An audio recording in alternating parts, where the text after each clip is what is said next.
Hello everybody, welcome back again. I guess there's going to be a part 2 to this video. It stopped for some reason, so we'll continue where we left off. Rob Font versus Davison Figueiredo. Excuse me.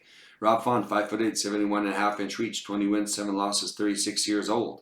Davison Figueiredo, 5'5", 68-inch reach, 21 wins, 3 losses, 1 draw, 35 years old.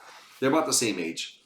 They're both at the peak of their career. I think, if anything, Rob Font has peaking his ability, but he does look a little bit worn out. Davison Figueiredo, he's looked worn out, but I think it had to do with more of the weight cut at 125. He's moving into 135. This is his first fight at 135. You know, he was not that tall for that division. He's definitely on the shorter side for this division. And I never liked that. He's going to have a 3.5 disadvantage in reach. He's going to have a 3 advantage. He's got fighting the taller guy in this division. It's like 5'8", so 3-inch disadvantage in height, 3.5 disadvantage in reach. I mean, right off the bat, Font's got a phenomenal jab. He can out jab anyone, and Davison Figueiredo is going to have a hard time closing the distance. But Davison Figueiredo has got a lot of power, and I think it's going to translate going from 125 to 135. Because he's always had a problem with 125, making late, and it's completely drained him. And I think he had a lot of problems with that. He's very explosive. He's very fast. I think that he's going to find that the fighters in this division are going to be able to take a better punch, but he does have a lot of power. He's got a lot of good submissions, a good guillotine. He's the underdog here. And realistically, Rob Font should keep him at the end of his jab. I think that if Davison Figueiredo could land a couple of power shots, I think he's going to be able to steal some rounds, hurt Rob Font, wear him down, kind of like Vera did.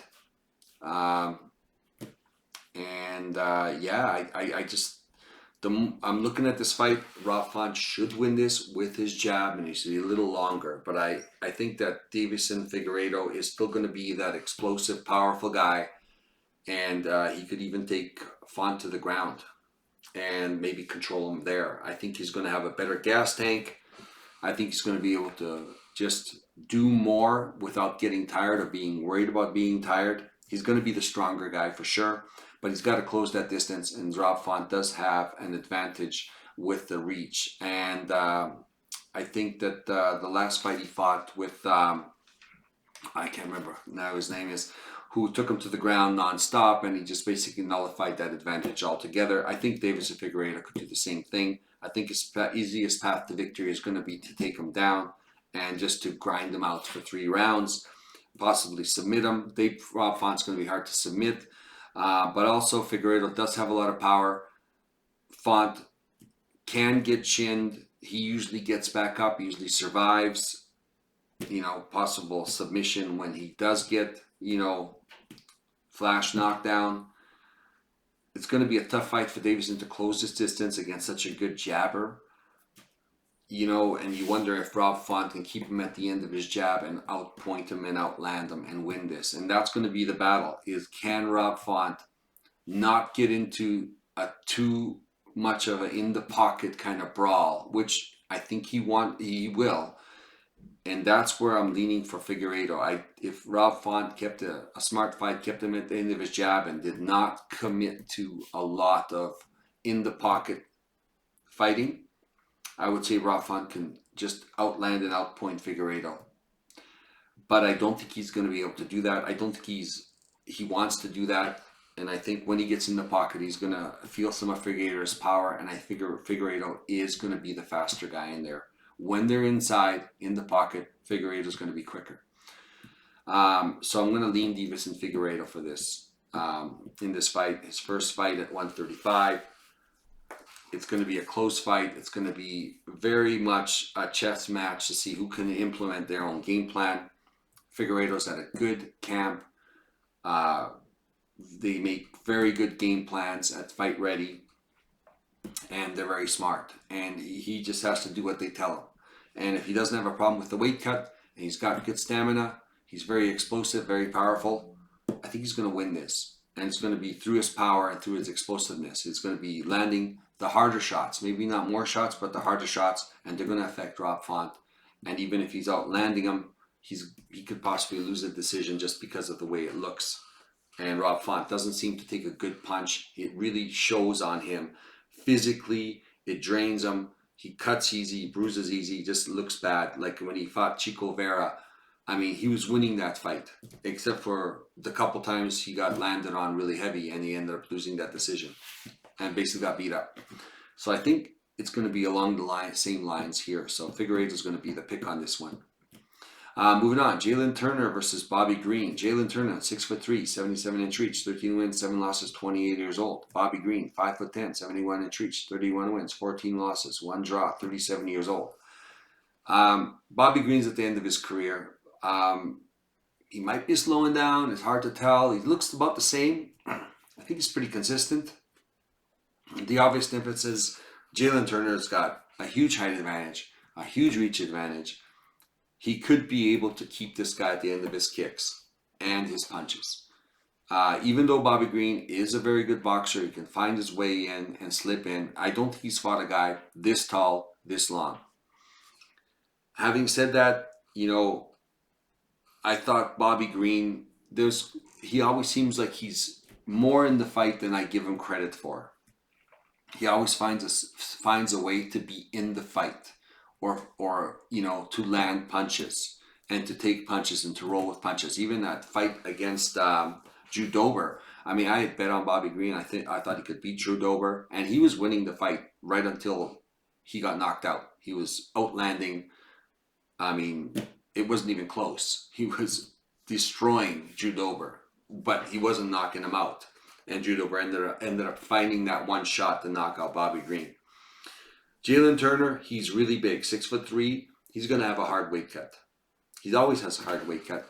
I think on this short notice, it might affect him. That's why he's always slowing down as the fight goes on. And this is going to be a battle.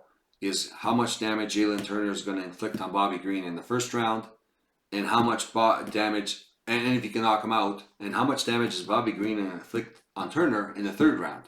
And somewhere in the middle, in the second round, is going to be the deciding factor. This is a lot closer fight than it looks.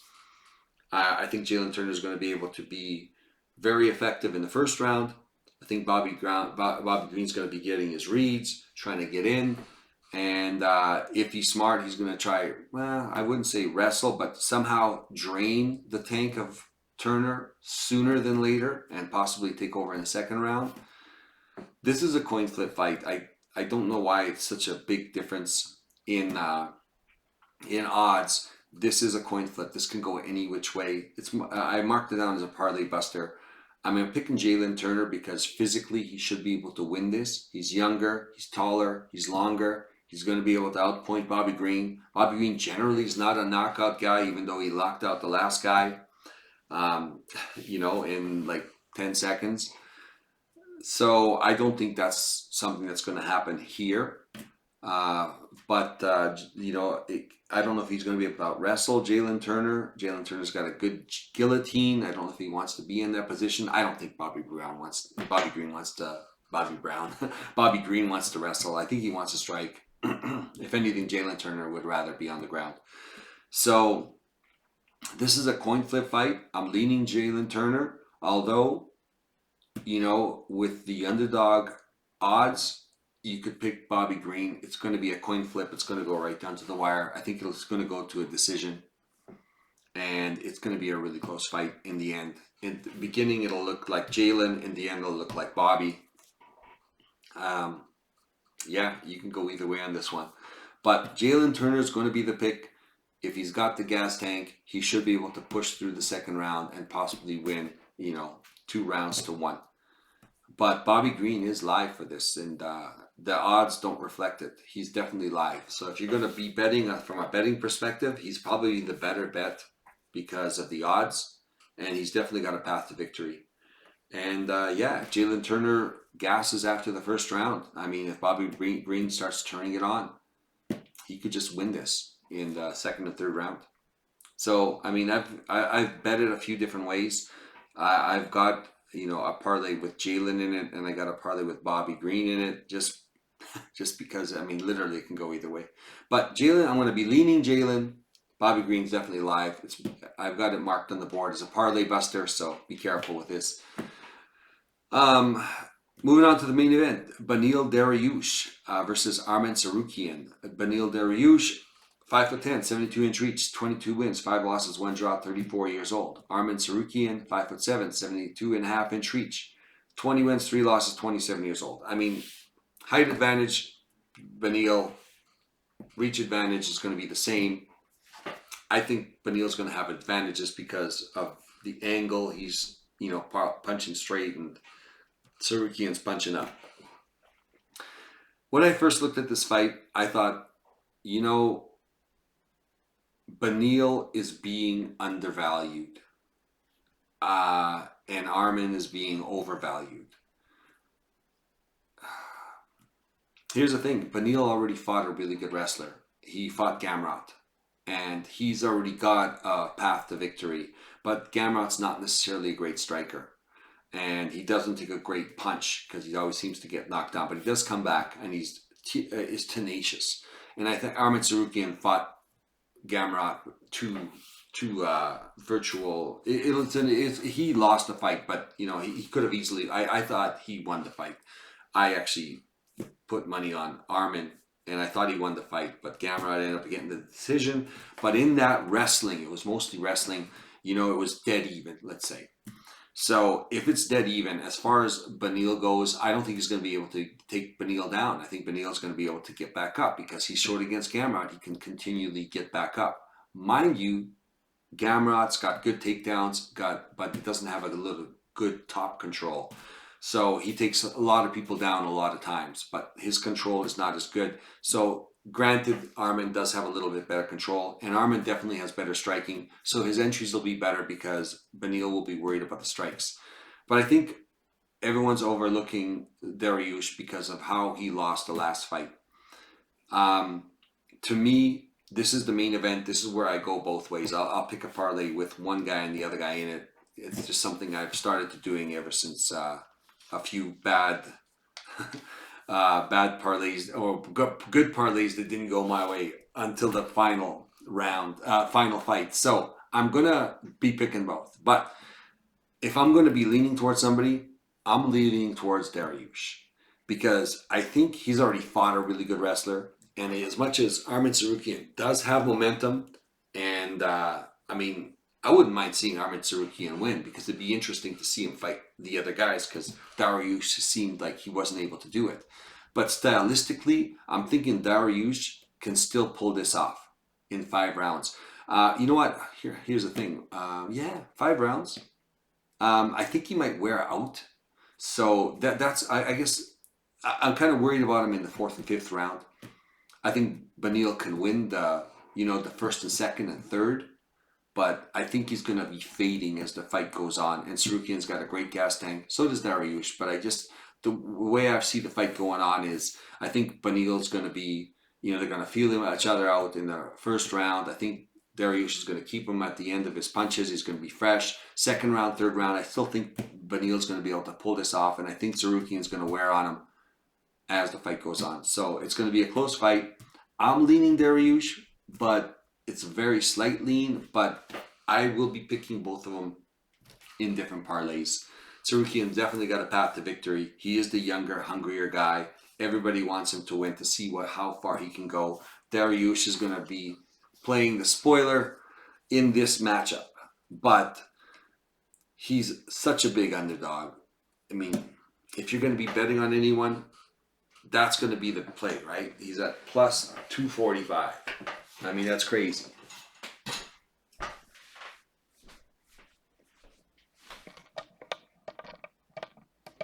All right, let's go over the board.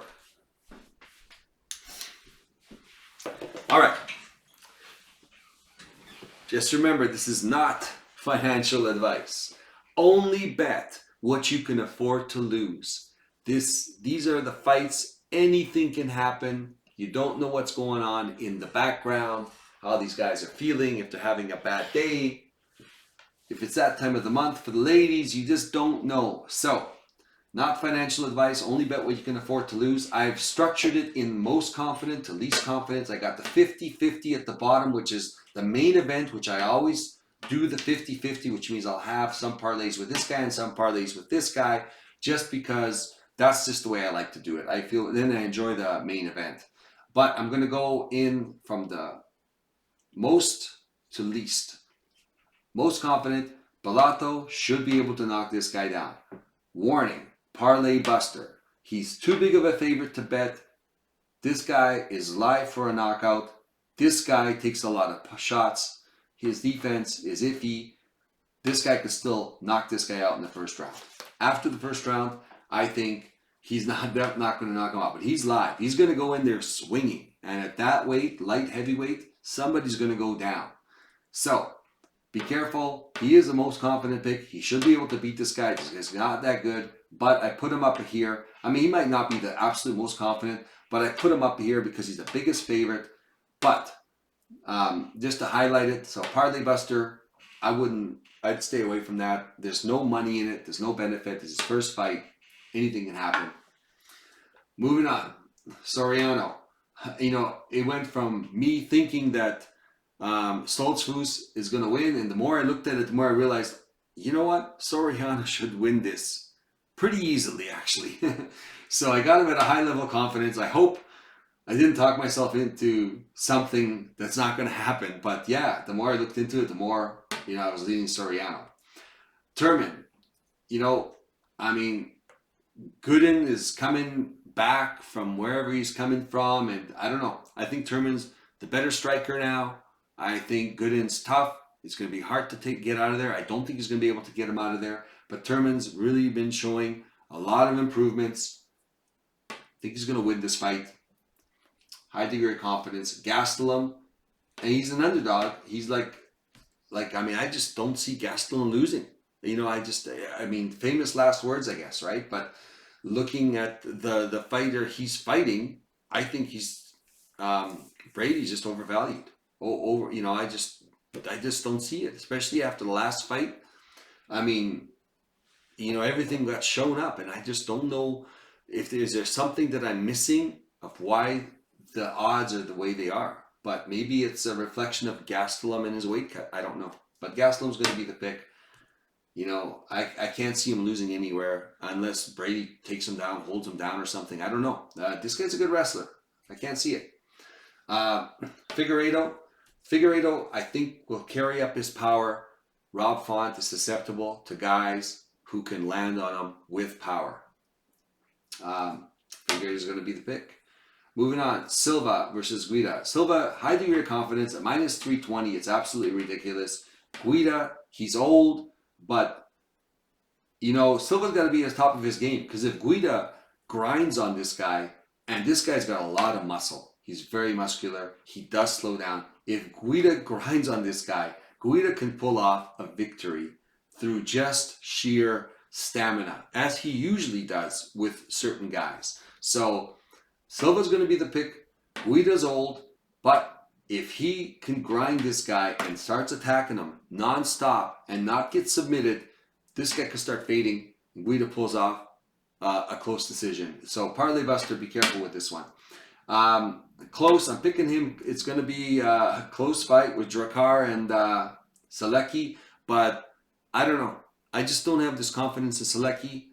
I think he's just the guy who's going to find a way to lose. I don't know. He's just not, to me, he's just not a winner. He just doesn't find a way to win. Where Close seems like he finds a way to win these close decisions. And the thing is, he's always in a close decision type of fight, but he always wins. So, I'm going to go with this guy on this one. So, Close for this one. Horth, I think he's going to be too big for Hardy, for Veronica Hardy. I think she's going to be too big, too long. Yeah, I just, Veronica Hardy's going to be tricky. She's going to be fast. She's going to be in and out, but she's only going to have one really good round. And the first round, she's going to be the most dangerous. I think as the fight goes on, Horth is going to wear on her with her size and with her kicks. Horth is going to be the pick. Turner versus Green. Here's the thing. Parlay buster, be careful. Turner should win. He's a huge favorite. Green is live. You don't know how Turner's going to come in. His gas tank. Yeah, I mean, Turner's going to be the pick, but be careful. This is parlay buster. If you're going to pick both of them in different parlays, you're probably good. You can bet. I mean, if you could do it both ways and figure out how you want to structure it. I mean, maybe you don't. Maybe you agree with me that Turner's going to be the winner. You want to put him in a parlay. That's fine. I think he should be able to pull this off. It'll be a close fight. But Green's live. Very live. Moving on. This was another fight. This got canceled. Garcia Costa. I had actually leaned towards Garcia. He was a huge underdog. He's live for a knockout. Everybody wants to pick Costa, and I like Costa. I picked him in his last fight. But Garcia, I mean, he's an exciting fighter. Anything could happen. Anyways, I don't want to talk about it too much. That didn't happen. So just ignore this one. This did not happening. So take Avila. Again, these ones, I mean, you can just go like these ones up to here. I'm listing it off because you can go either one and you would not be wrong. You would not be wrong to pick Green because he has a good chance. You would not be wrong in this case. Costa, of course, he was the favorite. You had a good chance. This one, this is going to be a women's MMA, and these girls are both older. You don't know what's going to happen. You don't know what they're going to look like. And regardless, it's going to be close. So I'm leaning towards Tate. She is the underdog, but again, you know what? If you could have easily picked Avila, and this is virtually a coin flip. But I'm leaning towards Tate on this one. Again, this one, very low confidence. Brundage versus Reese. Reese should win this. Brundage has shown that he's not good mentally. But we don't know anything about Reese. And I just have this feeling with his defense, this guy is going to get lucky and knock him out. And maybe I'm hoping he knocks him out because I hate to see this guy get cut from the UFC. He's got a family to feed. I hope he fixes his issues because he does have some talent. And you know what? I'm cheering for the guy, right? But it could go either way. I mean, this guy's a huge favorite, too big of a favorite. I'd rather go with this. It's a risk. But yeah, just gut feeling on this one. Dariush, I'm picking this both ways. Dariush is a huge underdog.